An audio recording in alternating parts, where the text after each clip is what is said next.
الحمد لله الذي خلق الإنسان من نطفة أمشاج نبتليه فجعلناه سميعا بصيرا اللهم صل وسلم وبارك على سيدنا ومولانا محمد وعلى آله وصحبه أجمعين أما بعد قال الله تعالى في كتابه الكريم أعوذ بالله السميع العليم من الشيطان الرجيم بسم الله الرحمن الرحيم أينما تكونوا يدرككم الموت ولو كنتم في بروج مشيدة وقال أيضا فمن كان يرجو لقاء ربه فليعمل عملا صالحا ولا يشرك بعبادة ربه أحدا صدق الله العظيم.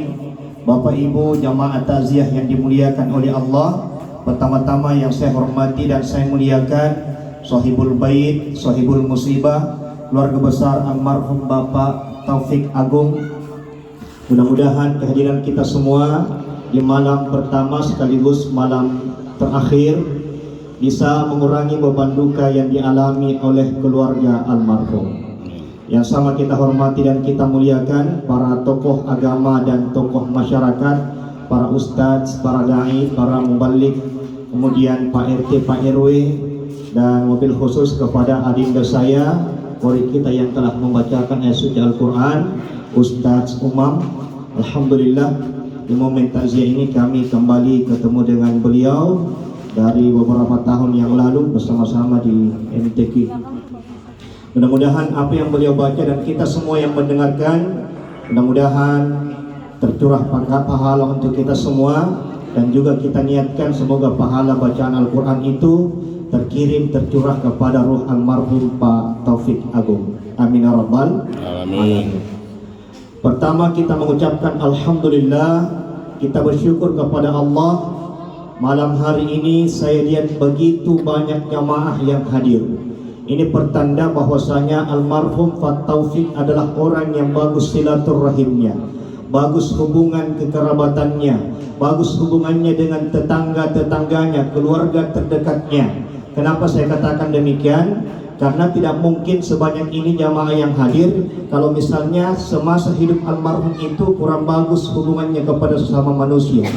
Kita datang pasti karena mengenang kebaikan-kebaikan almarhum semasa hidupnya. Padahal boleh jadi di antara kita Bapak Ibu ada yang datang dari jauh, mungkin ada yang datang dari luar negeri, bisa saja ada dari Jepang, ada Jembatan Pampang. Kalau saya Pakistan di Kodok, Palangga kiri sedikit masuk Thai. Jadi negara saya itu bisa dibilang pulau, bisa juga dibilang daratan. Karena kalau kita ke Makassar 2 jalur dilewati Pak, darat sama laut. Kalau lihat darat lama 1 jam baru sampai di sini. Kalau laut naik kapal pesiar bayar 2.000, tembus Malaysia, Melingkiri dan sekitarnya. Karena takut terlambat tadi saya sholat isya di Saudi Arabia sekitar Alauddin Aramazut Tabariyah. Alhamdulillah tidak sia-sia kedatangan malam hari ini Bapak Ibu. Kenapa saya katakan tidak sia-sia? Yang pertama, kalau kita bicara pahala, takziah ini pahalanya luar biasa. Apa pahala malam hari ini? Seluruh yang hadir dapat pahala 1 qirat. Kata Rasulullah, 1 qirat itu sebesar bukit Uhud pahalata, tetapi tidak diperlihatkan secara kasat mata. Karena kalau pahala terlihat secara kasat mata, saya yakin penuh ini jalan Andi Tondro. Lomba-lomba orang datang. Kenapa? Nampak yang mau kita terima. Sengaja Allah sembunyikan pahalata untuk menguji keimanan dan keyakinan kita kepada Allah. Kita yakin atau tidak akan janji Allah dan sabda baginda Rasulullah sallallahu alaihi wasallam. Coba kalau kita lihat yang nampak-nampak Pak, pembagian BLT. Biasanya itu pembagiannya jam 9, datang 5:30. Banyak yang hadir. Kenapa banyak yang datang? Karena dia nampak itu yang mau diterima. Kadang-kadang juga karena saking semangatnya itu datangnya marah-marah. Dibilang lamanya datang panitia ya, bukan panitia lama datang, kau terus semangat datang. Itu baru BLT. Coba-coba misalnya kalau setiap orang yang datang ke acara takziah dapat iPhone, datang semua orang Pak. Kenapa? Nampak yang mau kita terima, tapi Allah tidak nampakkan. Nanti mati sebagaimana almarhum Pak Taufik, baru Allah nampakkan semua apa yang telah pernah kita kerjakan di dunia. Yang kedua, pahala majelis takziah ini sebenarnya takziah ini majelis ilmu Pak. Dulu zaman Rasulullah tidak ada takziah model seperti ini. Tidak panggil di penceramah sama kori, langsung dia saja selesai datang memberikan ungkapan duka cita pulang. Tapi kenapa ada model seperti ini? Karena dulu kalau ada orang meninggal dunia datang orang sembarang bikin. Banyak yang datang main domino, main joker, tidak ada nuansa keagamaannya. Padahal sesungguhnya kalau ada orang yang berduka itu harusnya banyak-banyak kita berdoa, banyak-banyak kita ingat mati, banyak-banyak mempersiapkan menjemput kematian. Maka dibuatlah acara takziah seperti ini, dibuat majelis ilmu membicarakan tentang bagaimana persiapan-persiapan kita menjemput kematian. Maka ini majelis ilmu, pahalanya Rasulullah katakan afdalu min salati al-farakaat, lebih afdal daripada salat sunat 1000 rakaat. Kayaknya posisi saya kurang pas ini, karena kalau dua tugas ini malam, ceramah sama jemput tamu. Iya, itu saya kalau ceramah baru ada yang lewat tuh nggak ganggu konsentrasiku. Kenapa terganggu Bapak Ibu? Karena bawa binting-bintingan, apalagi transparannya kantornya. Bilang kayaknya Amanda di bawah jalan ini. Kalau bukan Amanda Adijaya, kalau bukan Adijaya Peruci. Ingat yang mana belum pulang sebentar. Nah, jadi mudah-mudahan tidak terganggu di konsentrasi kita semua. Jadi pahala afdalu min salati al-farakaat, lebih utama daripada salat sunat 1000 rakaat. Kalau kita pikir-pikir, salat sunat itu salat yang paling berat. Contoh, menjelang Ramadan, tidak sampai lagi 2 bulan kita masuk bulan Ramadan. Saya tanya ke semua, mana kita pilih Bu? 8 rakaat atau 20 rakaat salat tarawih? Yang mana kita pilih Bu? Dalam 8 atau 20? 8 11 dan 20 berarti luar biasa tuh ini itu kalau malaikat. Saya lagi dulu 8 gitu cari mintanya mesti kayak mana yang 8. Bukan hanya yang 8 ku cari yang mana paling cepat. Kalau ada yang setengah 9 selesai itu ku datangi. Iya. Yang pendek-pendek saya bacanya Ustaz Imam. Jadi kalau nanti bulan Ramadan ini Ustaz Imam korek nasional. Makanya mantap caranya mengaji. Jadi Ustaz Imam kalau nanti bulan Ramadan jangan panjang-panjang baca anta, balap-balap sedikit. Karena itu nak suka ibu-ibu. Betul tidak Ibu? Kenapa saya bilang begini? Pernah tuh jadi imam salat tarawih. Ada tanya ke ibu-ibu, Ustaz sebentar kita pimpin salat jangan terlalu lama nak baca anta pendek-pendek mau saja standar trikul mau saja ulang-ulang. Kemudian apa lagi dia bilang, ya ruku sujud kita percepat sedikit. Itu ujung-ujungnya baca anta kasih pendek-pendek nih. Pokoknya harus selesai sebelum jam 9. Saya tanya kembali, kenapa mau buru-buru ini sholat Ibu? Ini kan sekali setahun Ramadan. Betul apa tidak? Bilang mengerti lah Ustaz, kita ini kan ibu-ibu banyak urusan tak. Ada yang bilang sakit lututnya, sakit kepala, banyak penyakitnya. Yang tidak bisa saya terima dibilang mau cepat pulang ke rumah tak nonton Ikatan Cinta. Coba, berat itu sholat. Tapi hari di majelis takziah, majelis apapun namanya, insya Allah kita dapat pahala lebih utama daripada sholat sunat 1000 rakaat. Bukan Ustaz yang bilang, tapi hadis Rasulullah riwayat Ibnu Majah. Yang ketiga, utamanya takziah kita bisa bersilaturahim. Kapan lagi bisa ketemu dengan tetangga, keluarga terdekat kalau bukan acara kegiatan seperti ini. Saya dengan Ustaz Umam beberapa tahun lalu, sudah 2000 berapa Ustaz? 2020 baru ketemu lagi. Alhamdulillah karena dipertemukan oleh takziah. Jadi luar biasa Bapak Ibu. Sebentar kalau pulang dapat lagi hadiah. Apa hadiah tak? Dos 21. 2 kuenya 1 airnya. Ambil sedekahnya almarhum almarhumah. Biasa saya lihat itu disimpan di mejanya, disimpan di kursinya, tidak bawa pulang. Tapi ada juga dikasih dos 21 pulangnya 3 in 1. 3 dos gabung jadi 1. Kasih keluar ke airnya, baru panada sama jalan kotik dan susu lalang. Kenapa saya tahu tidak bisa tertutup dosnya? Yang pasti 3 dos gabung jadi 1. Kentara gitu yang begitu, panjang jilbabnya. Mana dapat apa Budi? Ambil tuh. Almarhum meninggal dunia di usia kurang lebih 56 tahun. Usia 56 tahun ini secara umur kalender, karena umur itu ada 3. Umur kalender, usia almarhum 56 tahun. 56 tahun itu tidak terlalu panjang, tidak juga pendek. Karena memang umatnya Nabi Muhammad SAW, Rasulullah katakan akmaru ummati ma baina sittina ila sab'in. Umur umatku itu antara 60-70 tahun. Kalau ada yang lebih berarti bonus. Tapi ada sebuah penelitian Pak, rata-rata penduduk Indonesia itu katanya, ini kata Profesor Dr. Nasir Bakir mengatakan, meninggal di usia 40-45 tahun. Jadi rata-rata penduduk Indonesia meninggal di usia 40-45 tahun. Berapa umur tahun? Lewat nih Ustaz 40. Waspada kita 5 tahun mami. Kalau kita pakai standar ini. Tapi fakta di lapangan banyak yang meninggal di bawah usia 30 tahun. Saya pernah dikasih kaget di kompleks perumahanku.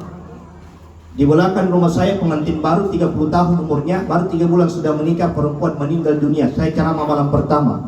2 malam berikutnya pas depan rumah saya, usia 27 tahun masih jomblo, baru-baru terangkat PNS di Kalimantan. Karena dia mau ke Kalimantan, dia pergi suntik bosnya di rumah sakit Kalontala. Pulang dari Kalontala Pak, menggumpal lem di paru-parunya, tidak tertolong, meninggal dunia. 2 malam antaranya, orang tuanya bilang kita lagi ceramah Ustaz. Aku bilang jangan, saya ceramah kali depan rumah putra, dia sudah lagi di belakang. Pas dempet yang orang mati saya terus lagi ceramah.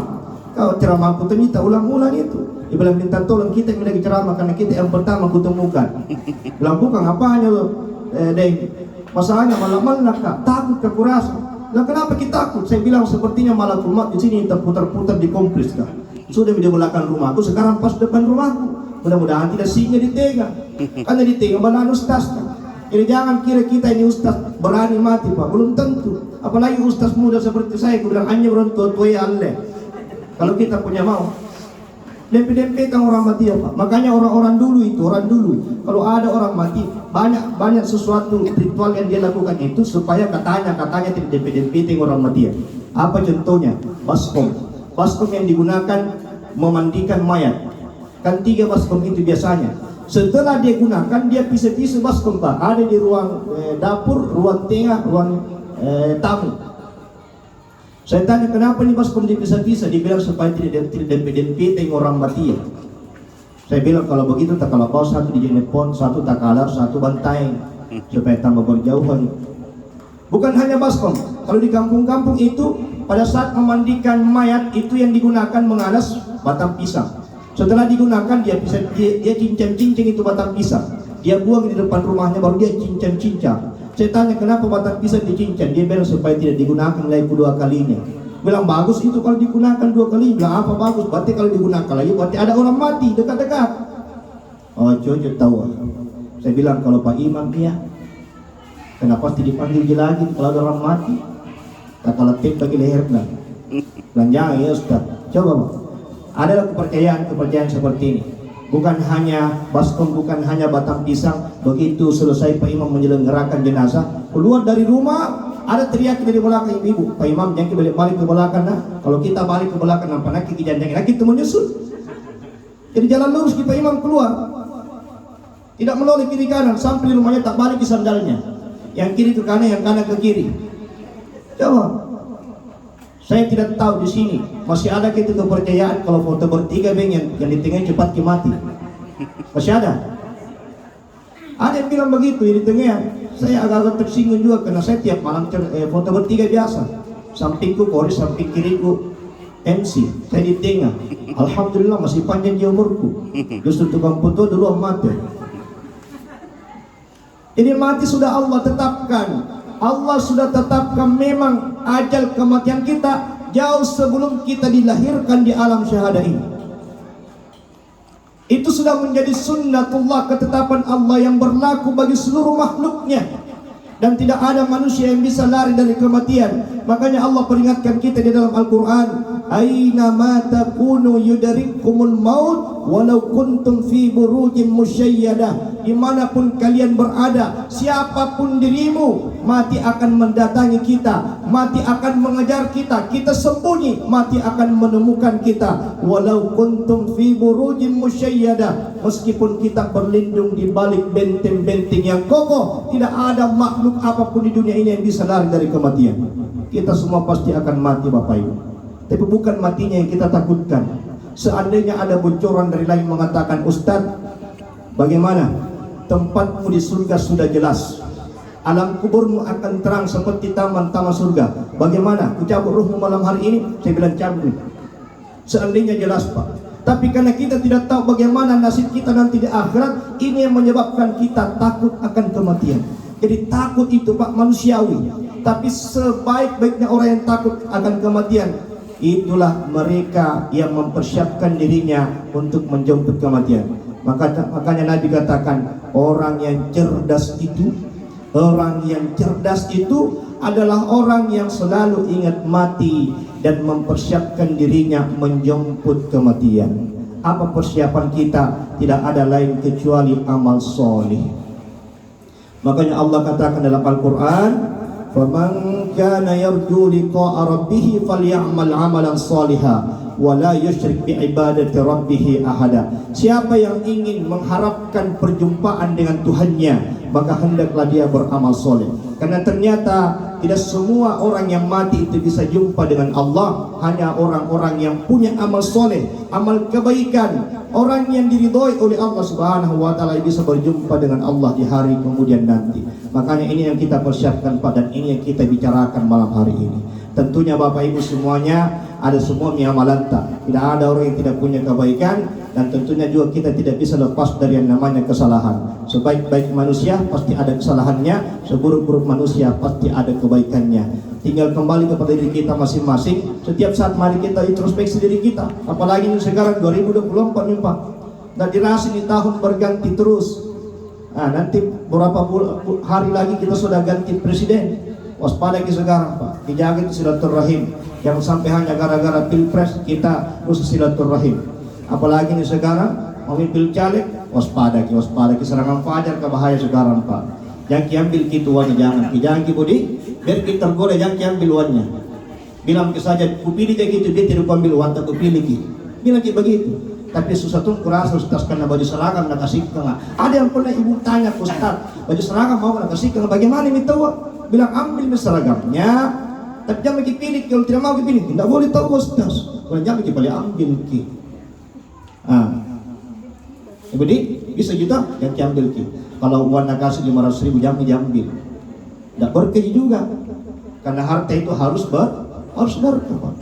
Nah, jadi umur kita semakin berkurang Pak. Persiapkan amal soleh. Apa amal soleh yang ini saya sampaikan pada kesempatan malam hari ini? 3 Pak, yang menjadi prioritas kita. 3. Kalau sholat, zakat, haji, puasa itu sudah menjadi harga mati, wajib kita kerjakan. Kayak itu nih, kalau kita kerja ada gaji pokok tak. Kalau PNS tak ada gaji pokok. Misalnya gaji pokoknya 3 juta, 4 juta, 5 juta. Itu tidak seberapa. Tapi kita harus cari sampingan lagi. Ada jabatan tak dapat lagi uang, bahkan mungkin gaji sampingan itu lebih banyak daripada gaji pokok. Di akhirat pun demikian, amalan kita juga demikian. Gaji pokok itu sholat, apalagi zakat, puasa, haji. Gaji pokok. Sholat itu hanya untuk bayar utang saja Pak. Karena kita sudah pernah janji kepada Allah, alastu bi rabbikum, qalu bala syahidna. Itu bayar utang. Harus ada sampingan lain sebagai penunjang supaya kita bisa masuk ke dalam surganya Allah Subhanahu wa Ta'ala. Makanya Rasulullah katakan, ketika anak cucu Adam meninggal dunia, terputus seluruh amalannya. Idza mata ibnu Adam inqata amaluhu illa min salasin, kecuali 3. Yang mana yang 3 itu? Pertama, sedekah jariyah. Sedekah ini amalan yang luar biasa. Saking luar biasanya Pak, nanti manusia akan merengek di hadapan Allah, minta dikembalikan ke dunia hanya untuk sedekah. Apa kita katakan nanti di hari kemudian? Kita akan katakan, ya Allah, laula akhartani ila ajalin qarib fa asaddaqa wa akum minas salihin. Ya Allah, seandainya engkau menunda sedikit saja ajal kematianku, saya ingin kembali ke dunia hanya untuk sedekah. Pertanyaannya, apa itu sedekah dan bagaimana cara kita bersedekah? Sedekah bahasa Arab artinya kebaikan. Jadi kita datang duduk-duduk seperti ini sedekah. Tidak mesti ada uang, dia tidak ada uang, tak bisa sedekah. Apa contoh sedekah yang tidak pakai uang? Rasulullah katakan, tabassamuka liwajhi akhika sedekah. Senyummu di hadapan saudaramu sedekah. Jadi senyum-senyum bagi saja dapat pahala sedekah. Keluar rumah lihat tetangga senyum, enak perasaan itu tetangga. Tapi coba keluar rumah tiap pagi ketemu dengan tetangga tidak pernah senyum, maka balik-balik kita jatah. Pasti nanti tetangga apa mami tanjana mata mami dah pasang mati lalu kok. Itu tidak bu. Bagaimana perasaan kalau ada orang senyum iki? Tapi kan memang itu senyum macam-macam juga. Senyum itu macam-macam. Ada senyum yang tulus, ada yang modus. Kalau modus biasa kan balik segitu. Kentara itu orang yang senyumnya tulus ibu, kentara. Lihat ekspresi bibirnya sama matanya. Ini bukan kasih ilmunya di malam. Kalau orang senyum tulus, lihat pinggir bibirnya itu tertarik ke belakang, baru agaknya sedikit ujungnya. Ditambah dengan kerutan di pinggir mata kiri kanan. Berkerut di sini. Itu pasti tulus senyumannya. Contoh begini. Ayo bu, Tapi kalau ada orang senyum baru bibirnya tertarik ke belakang, tidak ada ekspresi di matanya, berarti modus gitu. Contoh. Lebih parah lagi kalau ada orang senyum, bukan senyum, lari ke bawah, ujung bibirnya baru jangan biru sedikit. Saya kalau ada kasih begitu, kudoakan mudah-mudahan tidak kembali bibir. Makanya perbaiki itu mukata kalau ketemu dengan orang. Ya. Senyum ki, sedekah itu senyum. Rasulullah itu kalau ketemu dengan orang dia senyum, jabat tangan pak, jabat tangannya Rasulullah seperti militer, erat pegangannya, mata baku tatap, kemudian sambil mendoakan, saling mendoakan. Beda kita kalau salaman di sini orang nak di sana mukanya, ini namanya kurang beradab. Dilihat itu mukanya orang. Nabi itu menulis saja beda cerita menulis pak. Kalau kita menulis begini ke, Adam, Allah. Itu kalau kita, tapi kalau Nabi menulis dia ikutkan badannya. Dia ikutkan pak, sebagai bentuk penghormatan. Ini kalau mau kita tahu ini bagaimana itu akhlaknya Rasulullah, baca namanya buku namanya Syama'il Muhammadiyah karya Imam At-Tirmizi. Jelas sekali di situ bagaimana itu kehidupannya Rasulullah Sallallahu Alaihi Wasallam. Model pakaiannya, warna pakaiannya macam-macam. Di situ jelaskan semuanya dan terjemahan bahasa Indonesia dia. Iya, supaya apa? Supaya menumbuhkan rasa cinta kita kepada Rasulullah. Kita ikuti itu akhlaknya Nabi Muhammad Sallallahu Alaihi Wasallam. Senyum itu sedekah. Bukan hanya senyum itu sebagai sedekah. Bahkan orang yang rajin senyum itu pasti awet muda. Kenapa awet muda? Terefleksi terus pipinya. Orang yang suka senyum, awet muda itu kelihatan, enak dilihat. Kalau perlu, kalau susah kita senyum, rajin-rajin kita latihan senyum. Latihan kita senyum. Kapan latihannya Ustaz? Pas bangun tidur langsung senyum. Karena orang yang tidur itu 6-7 jam wajahnya tidak pernah bergerak. Begitu bangun pagi, bangun subuh langsung senyum ke cermin. 1 menit mau. Kalau tidak sanggup lagi, nanti pada saat matahari mulai terbit senyum ke matahari. Serius saya bilang, serius kak. Karena ada mentong itu orang susah mentong senyum. Makanya latihan. Ini sunnah Nabi Sallallahu Alaihi Wasallam. Karena senyumannya Rasulullah itu indah menawan sehingga digambarkan dalam syair-syair qasidah di bulan Maulid. Apa dia bilang ibu-ibu majlis taklim? Anta syamsun, anta badrun, anta nurun fawqa nuri. Ya Rasulullah, wajahmu indah seperti matahari yang bersinar, seperti bulan purnama, seperti cahaya di atas cahaya. Anta misbahus suduri, wajahmu indah seperti pelita yang menerangi hati. Indahnya wajah Nabi Muhammad Sallallahu Alaihi Wasallam. Aduh, senyum itu sunnahnya Nabi. Jangankan kita ini yang hidup, orang yang mati dalam keadaan tersenyum pasti bahagia orang yang datang melayang. Betul? Misalnya saya mati nanti 70 tahun kemudian, mati kak, senyum kak, datang orang lalu buka penutup kepalaku, Masya Allah Pak Ustaz matinya dalam keadaan tersenyum, pasti lihat ke surga ini Ustaz kak. Oh banyak mantung-mantung talasa, banyak mantung, Masya Allah Ustaz. Tapi kalau saya mati nanti baru pakai malam lagi tanjaku, datang orang membuka penutup kepalaku, astagfirullahaladzim, mengapa nih Ustaz Ramadan jangan pakai malam-malam? Jangan-jangan tidak tahu saja Ustaz, kayak ini Ustaz lali. Menimbulkan persepsi yang macam-macam. Ini baru model muka. Coba, luar biasa itu senyum. Apalagi contoh sedekah yang lain, bukan hanya senyum. Ini kalau senyum tidak pakai uang. Ini sekarang senyum yang sedekah yang pakai uang. Contoh kecil, contoh sederhana. Biasa ada orang itu datang kutuk-kutuk pagar Bapak Ibu. Kalau siang-siang bolong habis lebaran. Hari-hari biasa juga kadang-kadang ada. Perhatikan, yang datang itu biasa kepala-kepala. Tapi tidak semua yang datang itu kepala-kepala. Kentara itu caranya salam. Kalau salamnya begini. Waalaikumsalam. Waalaikumsalam. Berarti tetangga yang datang itu mau jadi traktir bakso. Tapi kalau salamnya begini. Waalaikumsalam. Berarti paket yang datang itu JNE sama JNT. Tapi kalau salamnya agak-agak merusakkan seperti malakul maut yang mau datang cabut nyawa. Assalamualaikum. Assalamualaikum. Assalamualaikum. Berarti dari penagih utang 3 bulan dah kembali cicilan tak. Tapi ada salam yang paling unik. Assalamualaikum. Siapa yang datang? Jadi ibu bawa proposal. Itu pertama sekali saya dengar, kukira apa? Kukira parakan niat apa? Saya bilang, kenapa ibu? Saya bilang, tabe sumbangan tak.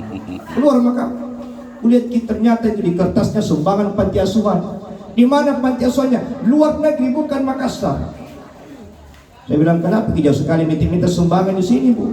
Saya tidak tahu di mana alamat panti asuhan ini. Apa dia bilang? Seikhlasnya. Hampir dia bilang begini, aja. Balik sih. Yang dikasih yang begini. Kalau wajah dikasihkan itu kujut di mukanya pula. Yang boleh dikasih anak-anak payamu dikasih. Anak-anak kecil yang pirang rambutnya. Bukan pirang karena orang bule, bukan karena obat, tapi karena sinar matahari kasihan. Tiap hari pergi cari itu kaling-kaling bekas. Kadang-kadang datang itu ke rumah tak. Malekom, sedekah tak kasih, berapa dikasih terserah. Saya kalau ngopi sama temanku di luar biasa kena datang. Tapi om sedekah tak kasih. Belum makan, ku kasih. Kalau tidak ada uang kecil, uang 100 ku kasihkan. Tak bangkin anak, aku bilang, asli ini pak. Aku bilang asli itu tidak harus pakai uang palsu. Aku bilang terima kasih banyak, panjang umur, tambahan rezeki kita, saya pamit dulu. Aku berarti aku orang pamit, dikembaliannya 98.000. Ambil semua. Jangan terlalu banyak juga dikasih Bapak Ibu. Karena kalau banyak dikasih, nanti mikirnya, oh ternyata ngemis itu bagus. Kita ini umat Islam punya prinsip dalam beragama. Al-yadul ulya khairun min yadis sufla. Tangan di atas lebih baik daripada tangan di bawah. Mohon maaf. Orang yang sudah mentalnya pengemis, pasti setiap ketemu sama temannya, adakah besti? Mau tebikan di traktir? Pala-pala. Termasuk bapak-bapak kalau di warkop, yang perokok, kentara itu bapak-bapak pengemis. Kalau ada bapak-bapak datang bawa korek, tidak bawa rokok, itu namanya bapak-bapak pesimis. Kalau bawa rokok tidak bawa korek, bapak-bapak optimis. Kalau tidak bawa korek, tidak bawa tombol rokok, namanya bapak-bapak pengemis. Tidak bawa korek, tidak bawa rokok, setiap datang, adakah apa? Ya tidak bagus itu minta-minta. Lebih baik kita yang memberi. Sedekah. Kenapa kita harus sedekah? Rasulullah katakan likulli imri'in fi dhilli sadaqatin. Setiap manusia akan berlindung di bawah sedekahnya di padang mahsyar, di mana matahari diibaratkan hanya sejengkal di atas kepala kita. Ahli sedekah akan merasakan ketenangan dan kebahagiaan.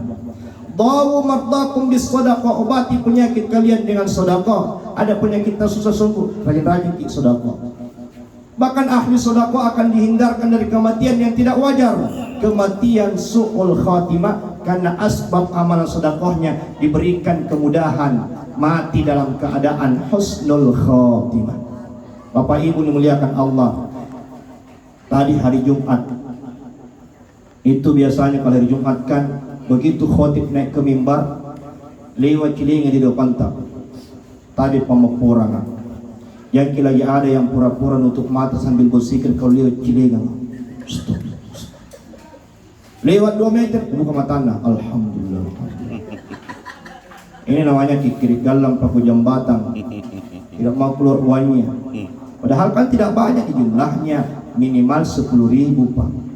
Boleh jadi uang yang 10.000 kita infakkan di masjid, itu yang akan menyebabkan kita bisa masuk surga. Kita tidak tahu amal-amal yang mau diterima oleh Allah. Tapi jangan terus kita lihat di bawah ya, raca di macam, kalau di parkir aja. Kalau raca di macam apa bisa dibeli? Kasihan pengurus masjid, mau beli AC tidak ada warna, mau beli kipas angin tidak ada warna, mau perbaiki sound system yang baru tidak ada warna. Jadi uang semua dipakai ke situ Pak. Selama masjid itu digunakan untuk kemaslahatan umat Islam, terutama untuk menjalankan sholat, selama itu pahala ngalir kepada kita. Cuma Allah tidak lagi-lagi tidak diperlihatkan pahala, karena kalau dampak pahala tak lomba-lomba. Jadi pahala itu ujian keimanan Pak, ujian keimanan. Dimasukkan ada di pahala. Dan kalaupun tidak perlu pikir-pikir pahala, lakukan saja insya Allah. Supaya ini itu masjid tadi dipakai. Masjid itu Pak, 3 yang harus diperhatikan kalau fasilitas. Paling penting sekali saya bilang. Pertama, saum. Dia besar masjidnya, kalau saumnya rusak tidak bisa khusyuk sholat. Betul tidak? Coba maki kalau bulan Ramadan, kalau saum murai dipakai, baru takbir imam. Allahu Akbar. Asal ada bunyi-bunyi begitu toh. Tapi kalau soundnya mahal kali yang perlu ke atas, biar bersin Pak Imam ini didengar. Bergetar gitu. Seperti yang markas. Karena mahal memang. Tapi kalau rocak dimacak, tidak bisa beli yang begini-begini. Terpaksa yang yang merek tua tahun 70 belum diganti-ganti. Apalagi karpetnya harus bagus supaya menambah khusyuan dalam sholat. Jangan pandang inti itu karpet. Karena kalau kita sujud, dahi kita di situ menempel di karpet. Kalau karpetnya banyak bulu-bulunya, sudah disembahyang, begitu mati. Alhamdulillah, barakatnya sembahyang. Apa barakat? Nah hijau semua muka di sini gara-gara bulu-bulu karpet melengket tidak hitam. Tapi kalau karpet yang bagus, harga 1 juta 1 meter dari Istanbul Turki, enak tuh dipakai. Uang tadi dipakai dari situ. Setiap orang sujud di karpet itu ngalir pahala kepada kita. Apalagi AC, karena kota Makassar panasnya 30 derajat Celcius. Kadang-kadang sampai 40 derajat kalau musim kemarau, pernah sampai 40. Panas sekali. Kalau tidak pakai AC masjid kita 5 kali berkeringat dalam 1 kali sholat. Kalau tidak ada dana, terpaksa kipas angin dipakai. Apalagi kipas angin yang tua itu pengamal kata jangan. Dia simpan di bawahnya Pak Imam. Baru pendek pelapunnya, baru takbir imam. Allahu Akbar. Tiba-tiba ada suara helikopter. Prokop. Pasti penasaran Pak Imam, terganggu konsentrasinya. Dia bilang, apa itu bunyi? Kenapa ada kayak suara helikopter? Menoleh ke atas, ternyata lepas kipas kipas angin aduh. Dia bilang, Pak Imam, punah matu nih sampai kipas angin kena kepala mati tuh jangan. Dia takut jadi mati di masjid. Itu mintum dicari. Cuma tidak enak didengar. Mati Pak Ustaz di masjid. Bilang, Masya Allah, ini rajiun. Ngapa nak mati? Lah sujud kira mati. Alhamdulillah, mati syahid gitu. Tapi nak kena kipas angin. Apalagi Bapak Ibu, yang penting di masjid lengkap nih, fasilitasnya sound system bagus, AC ada, karpetnya bagus, khusyuk sholat. Ini fasilitas. Kemudian petugasnya, imamnya Qori nasional, penghafal Quran, suaranya bagus, muda, seperti Ustaz Umam nih. Coba kalau begini imam Bapak Ibu, Masya Allah. Kalau kita sholat di Masjid Al-Markas, Masjid 99 Kubah, enak tuh gitu Pak. Karena penghafal Quran memang tajwidnya bagus. Tidak gampang itu mendatangkan imam seperti itu. Perlu butuh dana juga kan, harus digaji. Karena dia tinggal di masjid standby 24 jam di masjid. Kalau tidak digaji Pak, udah semangat kita belajar. Coba melihat bulan Ramadan. Bulan Ramadan itu kalau saya datang ceramah tarawih, ku tahu ini imam dikontrak, ini enggak. Gorra, ini imam dikontrak, ini gorra. Kentara sekali Pak perbedaannya. Mulai takbir itu Allahu Akbar, berarti imam digaji itu. Kalau gorra lain itu nadanya dia Allahu Akbar, gorra itu. Jadi jangan selalu cari gorra. Kalau Pak Imam kasihan di situ, Pak Imam tinggal di masjid tidak digaji. Ya minimal 5 juta 1 bulan. Minimal. Supaya semangat. Kalau digaji pasti dia perbaiki bacaannya, lagu-lagunya. Lagu susah Ustaz Imam. Lagu susah. Ini itu kalau standar-standar Masjidil Haram. Alhamdulillahi Rabbil Alamin. Syekh Abdul Rahman As-Sudais. Itu baru rakaat pertama itu. Sebentar rakaat kedua, lain lagi lagunya. Alhamdulillahi Rabbil Alamin. Syekh Ali Ar-Rafai, Imam Masjidil Haram. Rakaat ketiga, lain lagi lagunya. Alhamdulillahi Rabbil Alamin. Syekh Hisham Herras, imamnya Maroko. Sebentar, nak ganti lagi. Kenapa nak ganti-ganti terus ke? Profesional, koordinasional. Coba. Tapi kalau dia tidak tahu lagu, nak baca datar ke Al-Quran kan? Baca datar ke? Baca wal-adiyat, nak baca datar ke? Wal-adiyat dhabha, wal-muriyat qadha, wal-mughirati subha. Baru 20 rakaat, baru baca datar. Kabur semua jamaahnya. Kenapa begitu? Tidak tahu lagu. Lagu susah. Akhirnya kita tidak khusyuk sholat di belakang. Apa nak imam? Kenapa nak baca datar? Tidak tahu lagu-lagunya. Itu. Tapi kalau lagu-lagu enak Pak. Jadi Al-Quran itu ibarat makanan. Makanan itu bukan banyaknya tapi enaknya. Kalau enak racikannya, enak masuk di leher. Al-Quran bagus iramanya, insya Allah merasuk ke dalam hati kita. Ini dibagi midoskan. Tahan kemat deh. Iya bu, iya. Sebentar saya beli sebentar kita dulu tadi kamu kurang di. Iya tadi. Ini dulu kasih. Yang di depan jam itu dulu di. Iya. Ecam-ecam kalau bisa tak lapar ki. Tidak keluaran ni makan lagi. Baru saya lanjut budi, wajib, tabe. Sampai di mana ini tadi? Bingung maka. Itu imamnya harus dia kuasai lagu. Yang kedua dia banyak hafalan. Kenapa harus banyak hafalannya? Supaya setiap bacaannya itu tidak membosankan Pak. Karena kalau itu terus bacaannya, kalau bukan trikul nak baca, wattini nak baca. Selalu itu terus nak baca, tidak pernah ganti-ganti. Karena bukan penghafal Quran. Kalau Ustaz Umam ini satu keluarga 30 juz semua. Ini bapaknya hafal Quran, adiknya hafal Quran dan semua penghafal Quran tingkat nasional. Ini luar biasa keluarganya beliau. Jadi harus hafal Quran. Imam tidak banyak hafal Qurannya, setengah mati dia mau. Kan apalagi kalau 20 rakaat ulang-ulang terus itu terus bacaannya. Jadi kalau enak itu kalau bacaan Quran terulang-ulang. Tapi kalau waktu ini terus baca, bosan jamaah. Apalagi kalau nak hafal betul, memang boleh bilangnya dia ingat saya waktu ini mami dah baca. Yang mau ikut waktu ini dah baca dia minum. Begitu mau dia bilang Pak Imam, waladdallin. Dia bilang anak muda di bawah, waktu ini sih. Terpaksa putar haluan ke Pak Imam, ambil bacaan paling susah di atas. Inna fi khalqis samawati wal ardi wa ikhtilafil laili wan nahar. Nabi sudah sambung kodok. Baru sudah baca. Lah apa sambungan dan ulang lagi. Wan nahar. Tidak ada bisa sambung di belakang. Dia yang paling hafal Quran di situ. Dikasih kode sama ibu. Maksudnya rukun makin cepat Pak Imam, lama kita menunggu. Jadi bisa dikesambung. Tidak mau tolong dibilang waktu ini. Kalau maju cadangan dari situ dengan imam. Wattini mah. Terpaksa kembali ke wattini.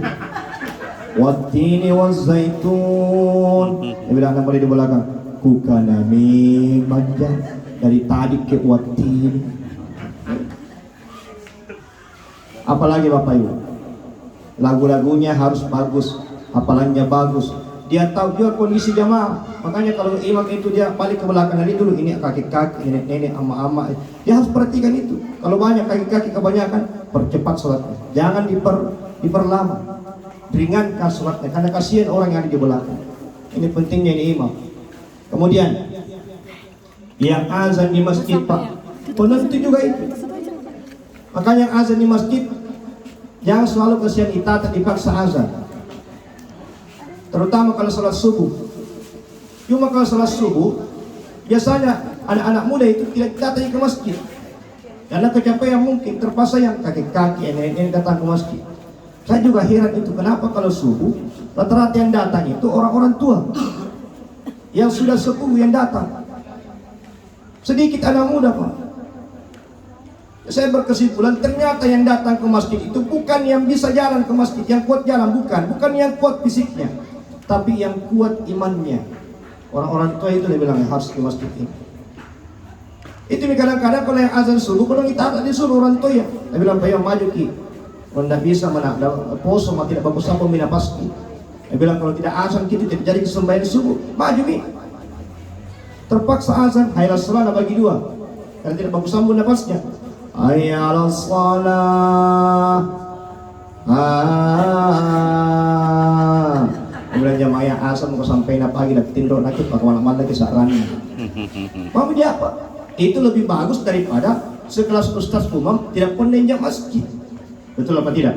Betul. Ya, daripada kita tidak salat subuh, Pak. Azan itu panggilan Allah melalui lisan muazzin. Jangan disepelekan. Saya masih ingat pada saat Piala Dunia di Qatar. Itu pemerintah Qatar mendatangkan kurang lebih 1.000 orang muazzin dari luar. Untuk apa? Memperdengarkan azan kepada supporter yang datang. Apa yang terjadi? Banyak orang-orang luar yang di negaranya tidak pernah dikumandangkan azan, tersentuh hatinya. Dia datang ke sumber suara, dia bertanya kepada syekhnya, saya mendengarkan tadi ada suara-suara itu indah sekali, aku belum pernah mendengarkan suara seindah itu di negara saya. Apa yang terjadi, Pak? Masih Islam hanya gara-gara suara azan. Jadi kalau soal azan tidak boleh sembarang. Ada tong itu lagu-lagunya Ustaz Umam. Iya. Dan susah ini. Jangan sampai ke anak muda penyanyi dangdut disuruh azan, lagu dangdut kita. Hayya 'alas shalah, hayya 'alas shalah. Kira-kira kalau begitu azannya kabur tidak main. Tapi kalau azannya punya dia bertaklid ke Imam Masjidil Haram, Allahu Akbar, Allahu Akbar. Azan Masjidil Haram. Sebentar lagi Allahu Akbar, Allahu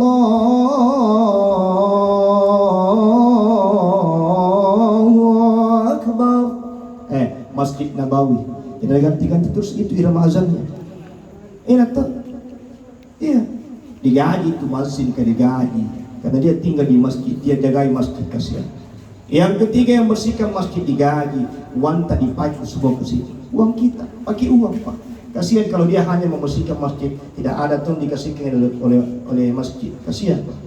Supaya itu masjid tak bersih, petugasnya profesional, fasilitasnya menunjang, maka semua orang yang datang merasakan ketenangan dan kekhusyuan. Dia betul-betul merasakan nilai-nilai spiritualitas di masjid. Dia lebih senang tinggal di masjid daripada di rumahnya. Kenapa kita senang masuk hotel, masuk mall? Faktornya bersih, wangi. Coba kalau masjid begitu, bersih, wangi, suasananya bagus, orang senang pergi ke masjid. Tapi kalau toiletnya hancur, baru dibuka toiletnya langsung neraka jahanam digampang. Ada itu orang Islam rantas, habis buang hajat baru meninggalkan kenangan masa lalu. Kita yang di belakang ikut dan bikin baper. Coba, harus bersih itu masjid, tempat suci dan disucikan. Semua itu bisa terjadi dengan infak kita semua. Jadi kerjasama kita umat Islam. Jangan sampai lewat yang itu tanpa kita memasukkan sesuatu. Itu yang akan menjadi penolong kita di hari kemudian. Sedekah jariyah. Yang kedua, ilmu yang bermanfaat. Bapak Ibu semua punya ilmu, sebarkan ilmu tak, baik melalui media sosial, lembaga-lembaga pendidikan, atau langsung kepada orangnya. Jangan disengkit dengan ilmu tak, karena ada pepatah mengatakan, al-ilmu bila amalin kasyajari bila samar. Ilmu yang tidak dimanfaatkan bagi pohon tinggi menjulang, tidak menghasilkan buah. Betapa bahagianya orang-orang berilmu nanti di hari kemudian. Kenapa? Begitu banyaknya aliran pahala datang kepadanya, ternyata ada muridnya yang juga menjadi ahli ilmu, kemudian punya murid. Kita semua dapatkan royalti pahala dari ilmu kita. Yang terakhir, awalan salih yada'ulah, anak-anak soleh yang mendoakan kedua orang tuanya. Kita semua ini sebagai anak, jangan pernah berhenti mendoakan kedua orang tua kita, baik yang sudah meninggal maupun yang masih hidup. Karena doa anak itu sebagai bentuk pengabdian kita kepada kedua orang tua. Bahagia orang tua kita di alam kuburnya ketika anak-anak berdoa. Dia tidak tahu anaknya menjadi orang kaya, dia tidak tahu anaknya menjadi pejabat, Pak. Yang dia tahu kalau anaknya ngirim doa kepada orang tuanya. Makanya ini pentingnya jadi anak soleh dan soleha. Bagaimana mungkin itu anak bisa berdoa kalau misalnya dia tidak bisa sholat, tidak tahu sholat, tidak tahu mengaji? Tidak mungkin, Pak. Tidak mungkin. Maka bahaya orang tua kita di dalam kubur. Alhamdulillah, malam hari ini anakku sholat dan doakan. Dia berbangga-bangga dengan penghuni kubur. Alhamdulillah, kirim ke doa anakku. Tapi kalau tidak pernah anak itu doakan orang tuanya, dia bilang ternyata selama ini rugi saya menyekolahkan anakku, memberikan fasilitas yang mewah, apa yang dibutuhkan saya kasih, ternyata lupakan setelah kepergian. Coba Pak, menangis orang tua kita di alam kubur, menangis Pak. Makanya Bapak Ibu dimulakan Allah, saya sering bilang begini, ini yang masih anaknya kecil-kecil seperti Adinda ini, tabib, tidak mengajari, tidak, hanya berbagi pengalaman saja Pak. Seharusnya itu anak habis maghrib Pak tidak boleh keliaran di luar. Harusnya masukkan ke rumah. Waktu yang paling berharga memberikan nasihat-nasihat kebaikan kepada anak itu maghrib sampai isya. Situ kasih Al-Quran, perbaiki masalah akidahnya, akhlaknya, evaluasi apa yang dia kerjakan. Situ Pak. Enak sekali itu, gampang masuk itu kalau habis maghrib. Tapi kalau siang-siang dinasihati karena susah masuk. Tapi habis maghrib sampai isya, enak sekali. Kasihan anak-anak kalau habis pagi keliaran kiri kanan itu di ronda-ronda. Coba kasih masuk Pak. Yang kedua, Bapak Ibu, anak itu tergantung suasana, keadaan rumah tangga dan lingkungan. Lingkungan juga, rumah tangga. Kalau orang tuanya setiap hari dengan kata-kata lembut, dia keluarkan yang baik-baik, pasti begitu tuh anaknya. Tapi kalau orang tuanya setiap hari kata-kata kasar, bahkan mungkin nama-nama binatang dia kasih keluar di semua, anaknya itu sedikit-sedikit marah, nama binatang dia kasih keluar. Apa itu nama binatang? Kong, ted, apalagi? Sun, tol. Itu biasa kalau dengar begitu. Biar main keler, Malaysia saja sedikit kelernya. Tol. Coba. Itu kenapa? Kebiasaan, lingkungannya dia sering dengar. Apalagi anak-anak kecil seperti ini, dia belum bisa saring itu mana itu yang bahasa yang bagus, mana yang tidak. Karena sudah menjadi kebiasaan, yang buruk itu akan menjadi baik bagi dia. Ya bahayanya itu sekarang. Belum lagi tantangan di media sosial. Anak-anak kalau buka di HP, tidak ada penyaring, sembarang bisa lihat. Bisa saja lihat konten pornografi. Ini bahayanya sekarang, tantangannya Bapak Ibu. Tantangan kita sebagai orang tua. Kemudian doa atas semua kepada anak-anak supaya menjadi anak soleh-solehah. Apa doanya Ustaz? Mudah. Rabbi habli minas solihin. Ya Allah, jadikan anak keturunanku menjadi anak yang soleh-solehah. Tidak sanggup dipakai bahasa Arab, bahasa Indonesia. Bahkan doa yang paling bagus itu tidak pernah berhenti kepada anak kita, nama. Kasih nama yang mengandung doa. Contoh, Ahmad sangat terpuji. Muhammad orang yang terpuji. Abdullah hamba Allah. Abdurrahman hamba Allah yang maha pengasih. Banyak nama-nama yang mengandung doa. Mungkin pakai bahasa Arab silahkan. Kalau pakai bahasa Makassar Ustaz, bagus tinggi. Dengewa pemberani, dan kulle serba bisa, dan tojeng penuh keyakinan, tubuh pendirian. Siapa lagi nama perempuan? Dan tekne manis, dan randu gembira, dan bau harum. Tapi ada tuan namanya dia bau tapi sak kuluk. Jadi harus sesuai namanya. Bagus kita nama begitu kan, jadi tahu artinya juga. Dem bau, ini harum. Dem bagi. Doa itu doa. Cuma sekarang anak-anak jarang yang pakai nama-nama begitu. Saya itu di sekolah itu 1000 lebih siswa aku tidak tahu, tidak ada nama-nama begitu. Saya nama-nama asing dengar. Jabsen kuliah, tidak ada nama Makassar. Saya tidak tahu kenapa begitu ya. Bahkan orang Makassar sendiri itu kalau dia liburan ke Jakarta, narubah namanya biasa. Siapa namanya dia? Mika. Orang apa ya? Dia bilang Makassar. Makassar apa? Dia bilang Galesong. Oh Galesong. Mika. Itu disuruh di KTP itu siapa namanya? Minna Dengkina. Kau siapa namamu? Rara. Orang apa kau? Palangga. Nama aslimu Rawasiden Randa. Nama aslinya Mantasia. Tapi kan ada medsosnya, nak kasih gaul sedikit, Tasya. Nah ganti-ganti namanya. Padahal bagus gitu. Sekarang ini serba diganti-ganti. Bahkan ada yang mengatakan tidak lama lagi nih bahasa-bahasa daerah itu punah, Pak. Kenapa? Karena kita itu kadang-kadang gengsian dengan bahasa daerah kita sendiri. Contoh Jakarta. Logat Jakarta tidak mau dibilang orang Makassar, logat. Apa dia bilang? Mas, boleh geser dikit enggak? Dia bilang, mas kan, kenapa mbak? Dia bilang, maaf, aku tersepek nih.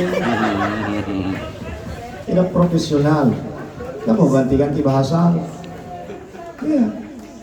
Coba lihat orang luar, orang Bali sampai sekarang, Pak. Ketara itu dari mana negara, dari mana asalnya? Namanya bisa aja itu. Iputu, Ikade, Imade, Iwayang, Igede. Orang Bali, orang Batak, Nababan, Siahaan, Simanjuntak.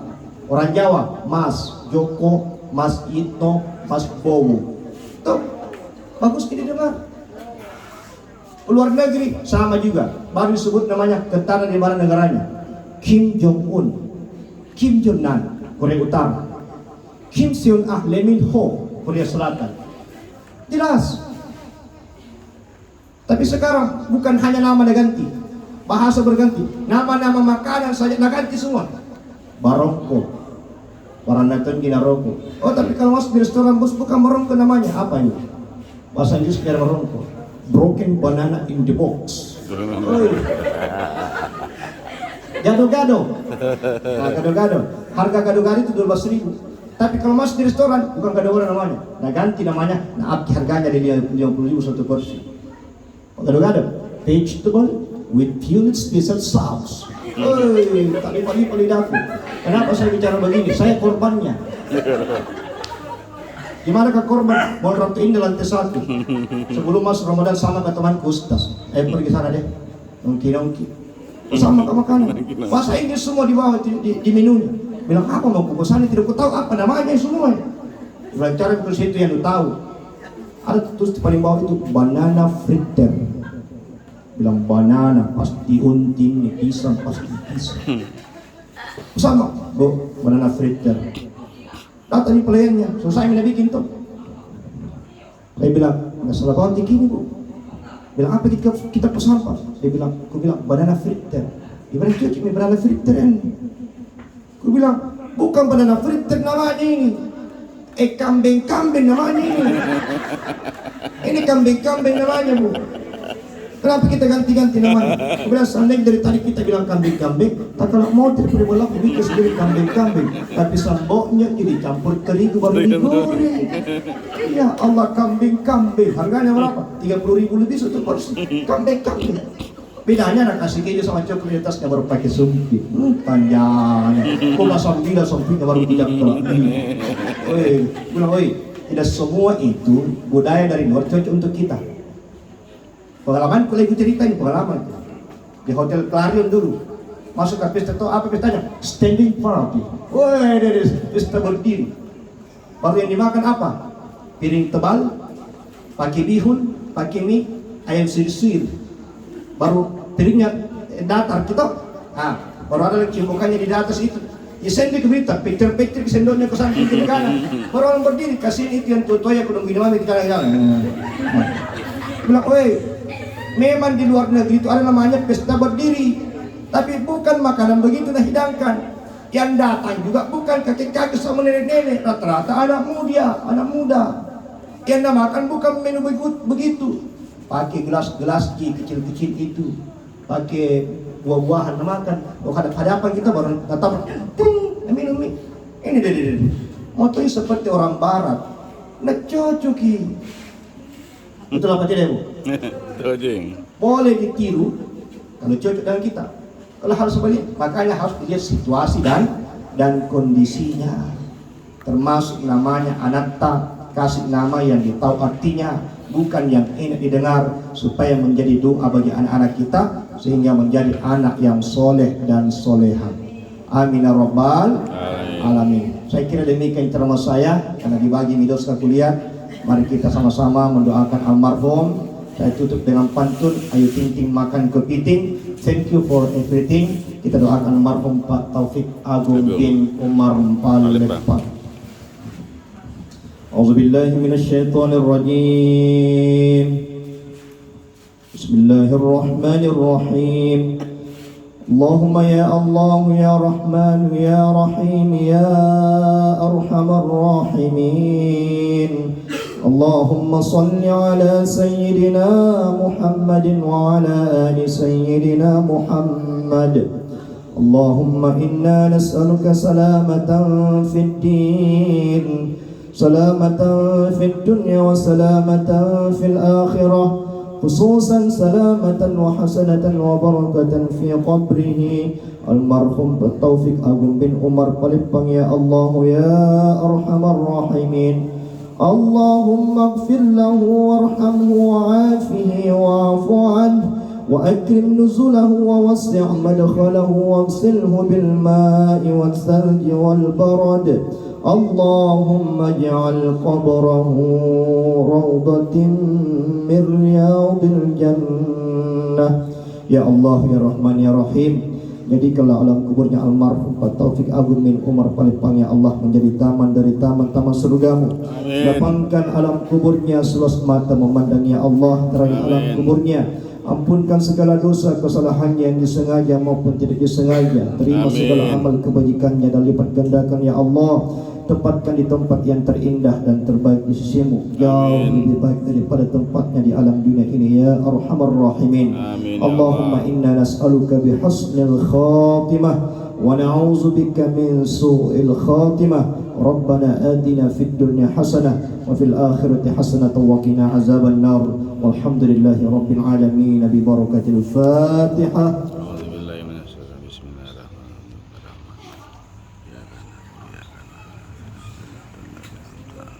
Amin amin ya rabbal alamin. Sekian dan terima kasih. Wallahul muwaffiq ila aqwamit thariq.